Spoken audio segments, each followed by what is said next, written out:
आज दोस्तों हम पढ़ने वाले क्लास 10th का सेकंड चैप्टर है बहुपद का।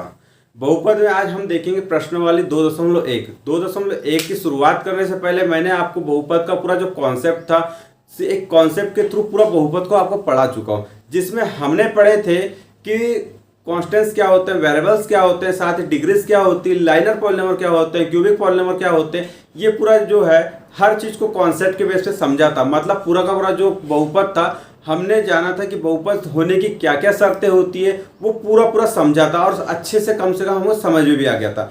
चलिए आज हम देखेंगे प्रश्नावली 2.1 की। बहुपद की शुरुआत करते हैं। दिया है कि किसी बहुपद px के लिए y बराबर px का ग्राफ दिया हुआ है। हमें क्या दिया है, y बराबर px का ग्राफ दिया हुआ है।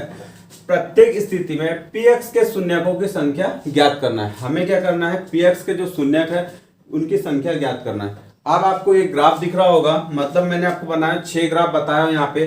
6 ग्राफ में हमें क्या करना है, px के शून्यकों की संख्या ज्ञात करना है। मात्र जो x की जो रेखा जाएगी उसके शून्यकों की संख्या ज्ञात करना है। पहला क्वेश्चन देखते हैं। पहला क्वेश्चन दिया है हमारा, ये क्या हो गया, y अक्ष है, ये x अक्ष है।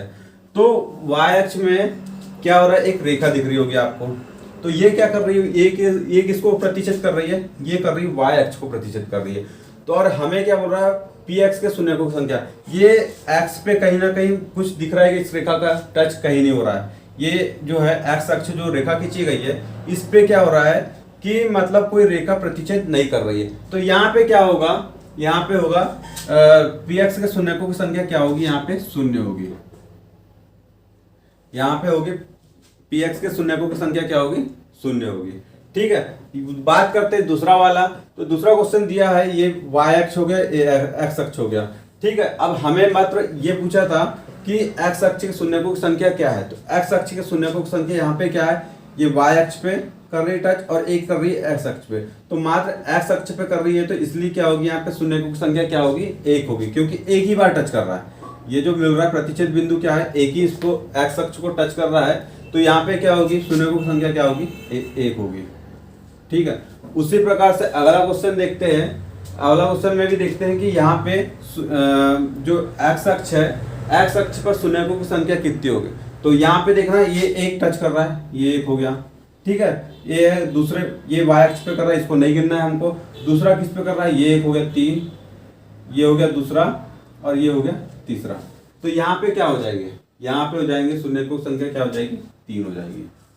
इस टाइप से इसको आपको ज्ञात करना है। अगर आपको exam by the way exam में आता भी है, अगर आपको ग्राफ दे दिया तो ग्राफ दे दिया, तो आपको इस टाइप से आपको बस देखना है कि यहाँ पे जो दिया है ग्राफ में जो प्रतिच्छेद रेखा जो जा रही है वो x अक्ष पर किस किस को टच कर रही है और कितने बार टच कर रही है, वो बस देखना है। तो वो होगी हमारे शून्यकों की संख्या होगी। तो यहाँ पे क्या कर रहा है, 3 बार टच कर रहा है, तो यहाँ होगी शून्यकों की संख्या क्या होगी, 3 होगी। उसी प्रकार से अब देखते हैं यहाँ पे चौथा क्वेश्चन। तो यहाँ पे क्या हो रहा है, आपको साफ साफ दिख रहा होगा कि यहाँ पे भी 2 जगह x अक्ष को 2 बार टच कर रहा है। तो यहाँ पे क्या होगी, शून्यकों की संख्या क्या होगी, 2 होगी। उसी तरह से देखते हैं पांचवा क्वेश्चन। पांचवा क्वेश्चन में भी क्या हो रहा है कि यहाँ पे x अक्ष 1 2 3 4। तो यहाँ पे क्या होगी, शून्यकों की संख्या क्या होगी, 4 होगी, क्योंकि ये 4 जगह कर रहा है। एक ये हो गया, दूसरा ये, 3 और 4। तो यहाँ पे क्या होगी, शून्यकों की संख्या क्या होगी, 4 होगी। हमें मात्र x अक्ष पे बोला, अगर y अक्ष पे बोलता तो हम y अक्ष की ज्ञात करते। हमें बोला x अक्ष की ज्ञात करना है, तो हम x अक्ष की ज्ञात कर रहे हैं। तो यहाँ पे क्या होगी, शून्यकों की संख्या 4 होगी, है ना। फिर पांचवा मतलब छठवां क्वेश्चन है। छठवां में देखना है कि x अक्ष पर शून्यकों की संख्या क्या ज्ञात हो रही है। तो यहाँ पे एक टच हो रहा है, ये एक हो गया प्रतिच्छेद कर। दूसरी क्या कर रही है, ये यहाँ पे दूसरा कर रहा है, यहाँ पे क्या कर रहा है, तीसरा कर रहा है। तो यहाँ पे क्या होगा, x अक्ष पर शून्यकों की संख्या क्या होगी, यहाँ पे 3 होगी। इस टाइप से क्या है, मतलब अगर आपको क्वेश्चन पेपर में आता भी है, अगर ग्राफ में दे दिया कि मतलब शून्यकों की संख्या ज्ञात करना है, तो हमें आपको देखना है कि जो रेखा जो जा रही है x अक्ष पर कितने बार टच कर रही है, उस चीज को देखना था। और हमने बहुत अच्छे से इसको देख भी लिया और समझ भी लिया, और पूरा का पूरा जो कॉन्सेप्ट था बहुपद का पहला प्रश्नावली का वो समझ में भी आ गया कि शून्यकों की संख्या कैसे ज्ञात करते हैं। पूरा का पूरा मैंने आपको बता दिया हूँ।